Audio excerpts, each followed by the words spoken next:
Les gars, ils essayent de vous tromper. Ils essayent de vous faire sortir du marché avant qu'on ne voit des prix beaucoup plus élevés du côté du Bitcoin. Alors aujourd'hui, il faut que je vous parle exactement de tout ceci. Je vais vous montrer la preuve pourquoi ils essayent de vous faire sortir.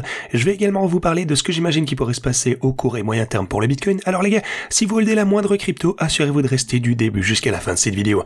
Alors bienvenue à tous, je m'appelle Maxime et je vous apporte chaque jour des nouvelles vidéos en français sur les crypto-monnaies en vous apprenant comment vous faire de l'argent sur ce marché. Si vous êtes nouveau sur cette chaîne, alors soyez sûr de vous abonner et d'activer la cloche dès maintenant.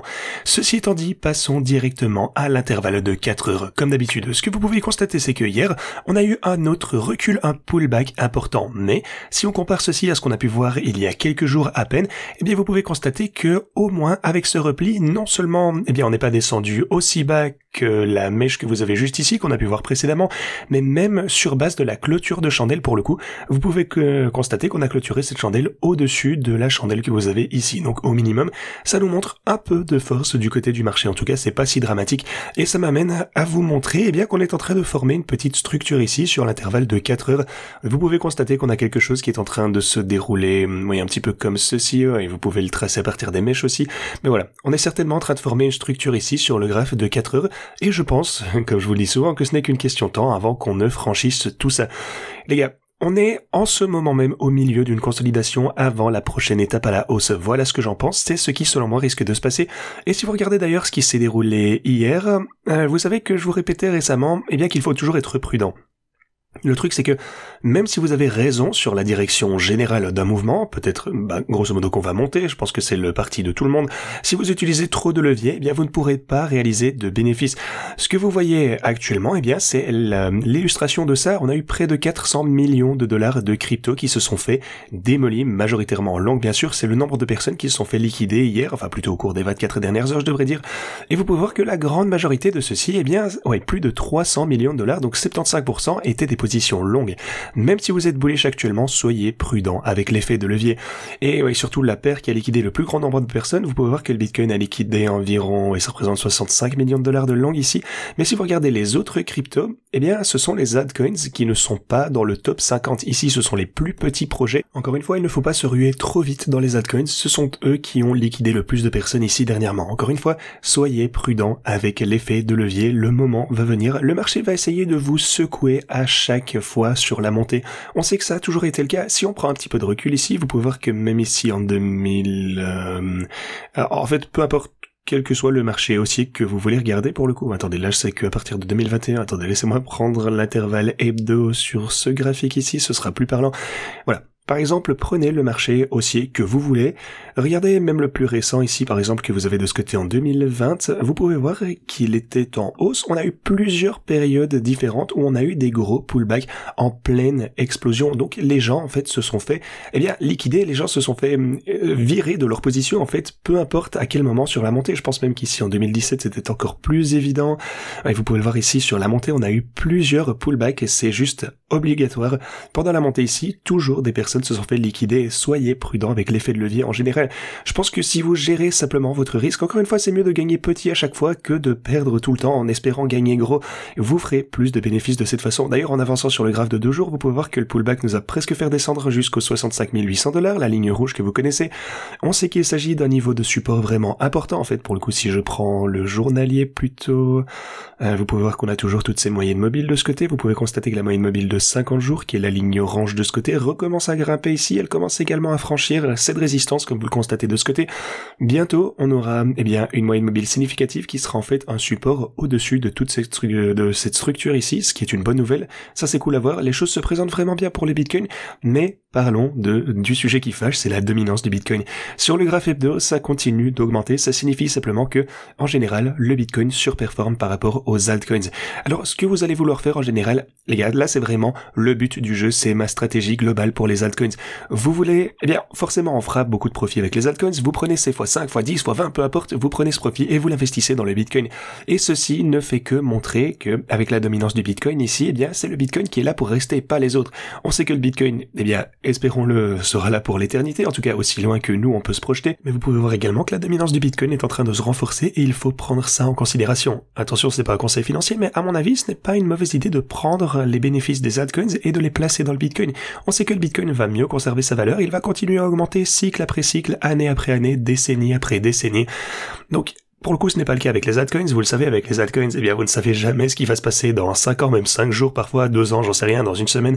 Donc, n'hésitez jamais à prendre votre profit. Ce n'est jamais un trop petit profit. Lorsque vous faites beaucoup de bénéfices avec les altcoins, c'est normal. Sécurisez-le, mettez-le dans le Bitcoin pour stocker votre valeur au fil du temps. Maintenant, si vous regardez les marchés traditionnels, évidemment c'est fermé aujourd'hui, ils ont clôturé hier comme ça sur le journalier.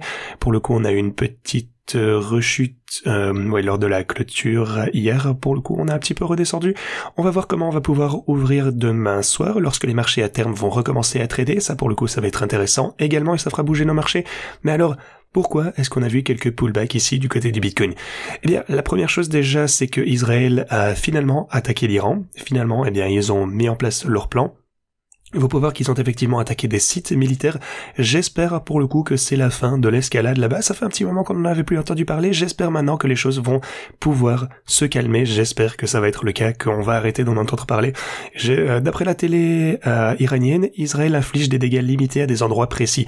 Voilà. J'espère qu'à partir de maintenant, ça va pouvoir se calmer. On souhaite évidemment la meilleure résolution possible. Et pour le coup, ça c'est une grosse source de FUD, évidemment. Donc espérons que finalement, elle va se tarir. On n'a pas besoin... Enfin, j'espère qu'on ne devra plus s'inquiéter de ça à l'avenir. Aussi, vous savez qu'à chaque fois qu'on voit que le Bitcoin est prêt pour sa prochaine étape à la hausse, généralement, on a une sorte de FUD qui est publié à chaque fois. Ce que vous pouvez voir ici, c'est qu'on a un article du Wall Street Journal selon lequel le Trésor américain envisagerait de sanctionner Tether. Ça, c'est quelque chose qu'on a vu beaucoup trop de fois auparavant, encore et encore. C'est pas quelque chose de nouveau, c'est plus quelque chose qui m'inquiète. Ces articles semblent toujours être publiés chaque fois que le Bitcoin est prêt pour sa prochaine étape à la hausse. Le PDG de Tether, donc du USDT, est venu nous dire, eh bien, comme nous l'avons dit au Wall Street Journal, rien n'indique que Tether fait l'objet d'une enquête. Le Wall Street Journal, eh bien, pour le coup, régurgite du vieux bruit. Point final. Encore une fois, je peux être d'accord là-dessus pour le coup. Chez Tether, nous traitons régulièrement et directement avec les responsables de l'application de la loi pour aider à empêcher les voyous, les terroristes, les criminels d'utiliser l'USDT à mauvais escient.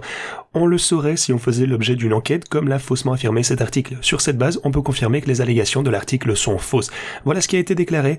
Encore une fois, il ne s'arrête jamais. En fait, de nombreux analystes pensent que c'est un petit peu, genre vraiment le plus gros enfer. En fait, c'est vraiment la plus grosse indication qu'on est prêt à exploser. Quiconque négocie sur ce marché depuis un certain temps sait que lorsque vous voyez quelque chose comme ça, un article de FUD, d'une publication largement discréditée à un moment comme ceci, eh bien, c'est que le Bitcoin semble se diriger vers le haut. Ça signifie qu'on est probablement sur le point d'exploser.